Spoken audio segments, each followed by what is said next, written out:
अस्सलाम वालेकुम dear students. आज का जो हमारा टॉपिक है वो है बीट्स के बारे में।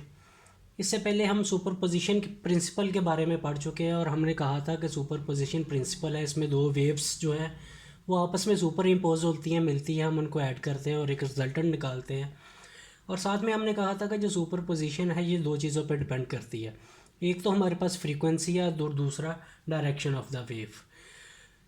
इसी से फिर हमने तीन फिनोमेनाज निकाले थे। एक को हमने कहा था इंटरफेरेंस, फिर स्टैंडिंग वेव्स और थर्ड वन जो था वो बीट्स था, जो कि आज का हमारा टॉपिक है। इंटरफेरेंस हमें कब मिलती है? जब फ्रीक्वेंसी जो है वो सेम हो और उनकी डायरेक्शन भी सेम हो। मतलब कि दो अगर हमारे पास वेव्स हैं, उनकी फ्रीक्वेंसी भी सेम है और उनकी डायरेक्शन भी सेम है, तो एज अ रिजल्टेंट हमें इंटरफेरेंस का प्रोसेस मिलता है। उसके बाद हमने स्टैंडिंग वेव्स के बारे में पढ़ा। स्टैंडिंग वेव्स में अगर हमारे पास दो वेव्स हैं, उनकी फ्रीक्वेंसी जो है वो सेम है, लेकिन डायरेक्शन अगर दोनों की ऑपोजिट हो तो हमें स्टैंडिंग वेव्स मिलती है।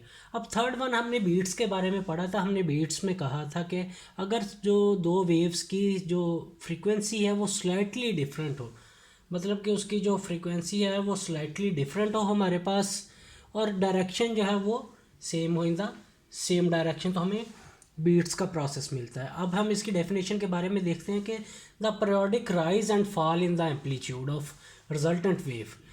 यानी कि अगर इस लाइन पर गौर करेंगे, periodic rise and fall in the amplitude of resultant wave, इससे क्या मुराद है?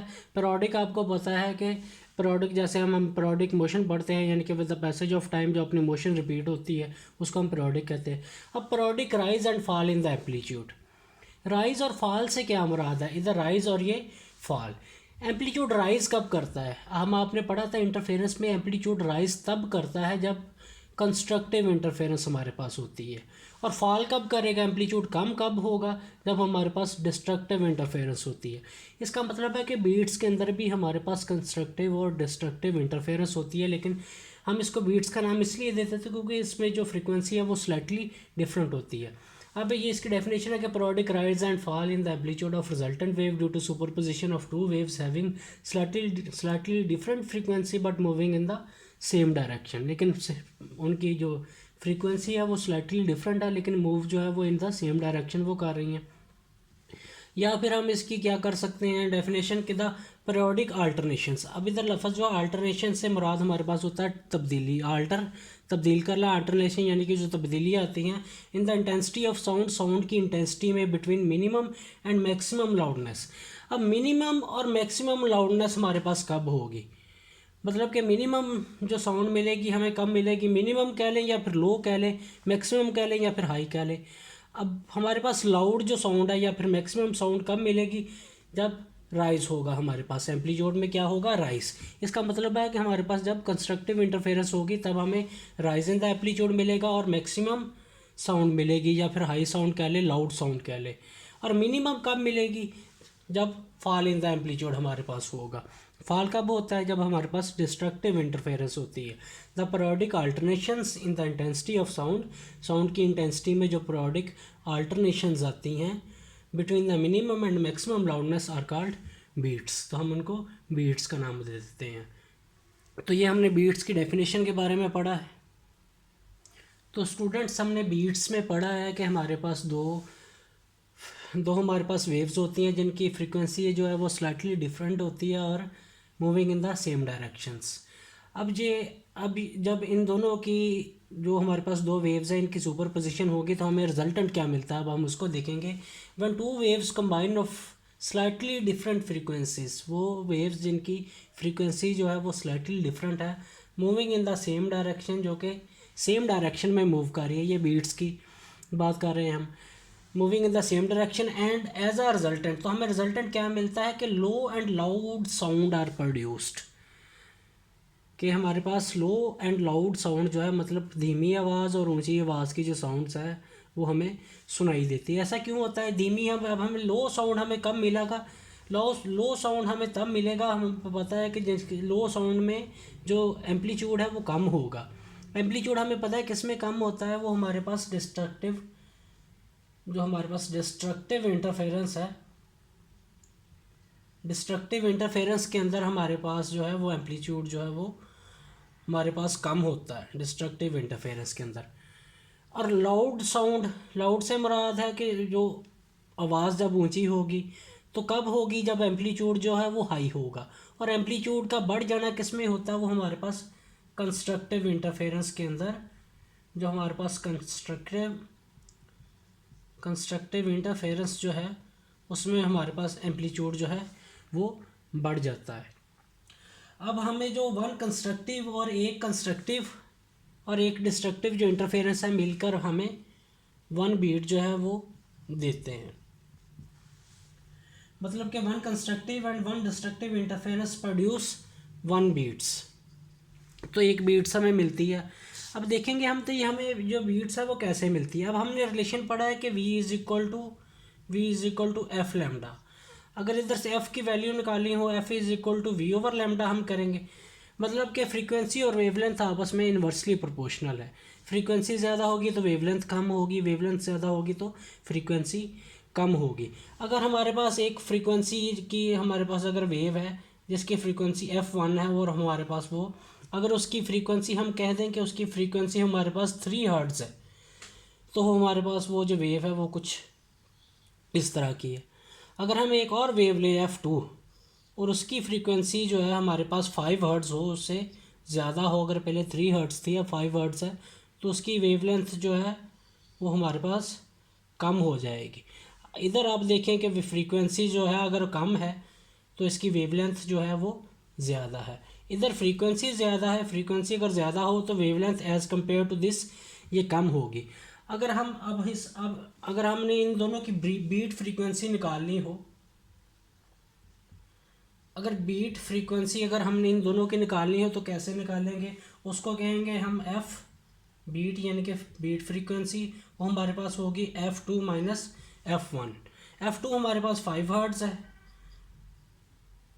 हमारे पास 5 हर्ट्ज़ है, और f1 हमारे पास 3 हर्ट्ज़ के बराबर है। और जब इसकी बीट फ्रीक्वेंसी हमने निकालनी होगी तो हमें मिलेगी 2 हर्ट्ज़ के इक्वल। तो स्टूडेंट्स अब हम सुपरपोजिशन करवाएंगे। सुपरपोजिशन ऑफ प्रेशर वेरिएशन से मुराद है कि हम इसमें सुपरपोजिशन करवाएंगे दो प्रेशर वेव्स की, जिसकी फ्रीक्वेंसी स्लाइटली डिफरेंट होगी, उससे हमें एक रिजल्टेंट मिलेगा। उस रिजल्टेंट से हम क्या करेंगे कि मैक्सिमम लाउडनेस और मिनिमम लाउडनेस की जो कंडीशंस है, यानी कि हाई जो लाउड साउंड है और जो लो साउंड है उसकी कंडीशंस हम निकालेंगे। तो इसमें हम दो प्रेशर वेव्स लेते हैं हमारे पास, जैसा कि डेल्टा P1 है जिनकी जो फ्रीक्वेंसी है वो स्लाइटली डिफरेंट है, जैसा कि डेल्टा P1 जो है कि delta PM sine omega 1 t के इक्वल है, और डेल्टा P2 जो है वो हमारे पास डेल्टा PM साइन ओमेगा 2 के इक्वल है। अब इन दोनों की ये हमारे पास दो वेव्स हैं, इन दोनों की हमने सुपरपोजिशन करवाई है तो इन दोनों को ऐड करेंगे, इसलिए डेल्टा P2 यानी कि इन दोनों की सुपरपोजिशन है। डेल्टा PM इस वेव नंबर 1 और नंबर 2 वाली को हम दोनों को हमने क्या करना है, इन दोनों को ऐड कर देना, इन दोनों को आपस में प्लस कर देना। अब हमें पता है इसमें हम डेल्टा PM जो है इक्वल ले लेंगे तो हमें मिलेगा sine omega 1t plus sine omega 2t। अब ये हमारे पास साइन, अगर इसको हम एक कहेंगे कि ओमेगा 1t हमारे पास a के इक्वल है और ओमेगा 2t हमारे पास b के इक्वल है। तो अब हमारे पास ये फार्मूला बन जाता है sine a plus sine b। तो हमें पता है कि sine a plus B plus sine b हमारे पास इक्वल टू हमारे पास बराबर होता है 2 sine a plus B over 2 और cos a minus B over 2। अब यही फार्मूला हमने इस इक्वेशन पर जो हमें मिली थी उस पर अप्लाई कर देना। तो delta P is equal to delta PM हमारे पास ये आ गया। इस वजह से 2 हमारे पास फार्मूले का साइन a प्लस बी हमने कहा था a ओमेगा 1t हमारे पास इक्वल है, प्लस b जो है वो ओमेगा 2t, इसलिए a प्लस बी ओवर 2, इसलिए cos a minus B over 2 हमारे पास। इस तरह इसमें इस इक्वेशन में ये फार्मूला अगर हम पुट करेंगे तो हमें ये इक्वेशन मिल जाएगी। इसमें अब अगर इस 2 को हम क्या करेंगे, इस 2 को अगर हम बाहर निकालेंगे तो हमारे पास आएगा 2 delta PM sine omega 1 plus omega 2 over 2, और इस t को हम कॉमन ले लेंगे। इसी तरह इधर भी cos omega 1 minus omega 2 over 2, और इस t को हमने कि ये वाला t और ये वाला t हमने क्या किया, कॉमन ले लिया इधर। तो इस तरह हमें 2 delta PM cos omega 1 minus omega 2 over T omega 2 over 2 into T. और अगर इस इक्वेशन को हम पहले लिख लें और इस इक्वेशन को हमने इधर क्या किया कि बाद में लिख लिया है। अब हम हमें एक रिजल्टेंट इक्वेशन मिल गई है जिसके अंदर ये जो इतनी जो इक्वेशन है हमारे पास ये हमारे पास क्या है, ये हमारे पास एम्पलीट्यूड है, ये हमारे पास आ जाता है एम्पलीट्यूड। अब इसी इक्वेशन से हम कंडीशंस निकालेंगे लो और लाउड साउंड की। अब एक फर्दर अगर स्टेप इसमें से करेंगे तो हम अगर कहें कि हमारे पास omega 1 minus omega 2/2 is equal to omega amplitude, यानी कि फ्रीक्वेंसी एम्पलीट्यूड के इक्वल है। ओमेगा क्योंकि हमें पता है फ्रीक्वेंसी होती है, अगर हम कहें कि omega 1 plus omega 2/2 is equal to हमारे पास फ्रीक्वेंसी के इक्वल है, क्योंकि हमारे पास ये एवरेज है प्लस में।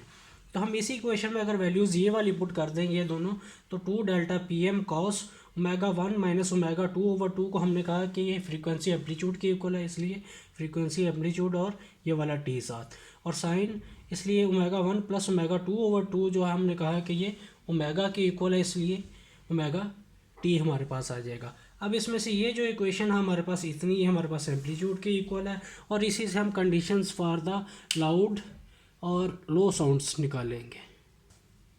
तो स्टूडेंट्स अब हम पढ़ेंगे conditions for the loud sound and the conditions for the low sound, यानी कि मैक्सिमम साउंड हमें कम मिलेगा और मिनिमम साउंड हमें कम मिलेगा।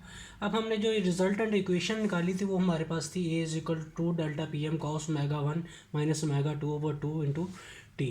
ये हमने कहा था ये हमारे पास एम्पलीट्यूड आता है, इसी से हम क्या निकालेंगे, कंडीशंस निकालेंगे इन दोनों में।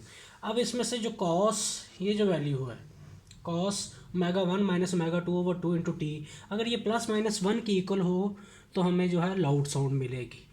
और अगर इसमें से omega 1 minus omega 2/2 into T जो है वो बराबर हो 0, पाई, 2 पाई और n पाई, जब ये वैल्यूज़ हमें मिलेगी तो इस पॉइंट्स पर, इन कंडीशंस पर हमें लाउड साउंड जो है वो मैक्सिमम साउंड मिलेगा, लाउड साउंड मिलेगा।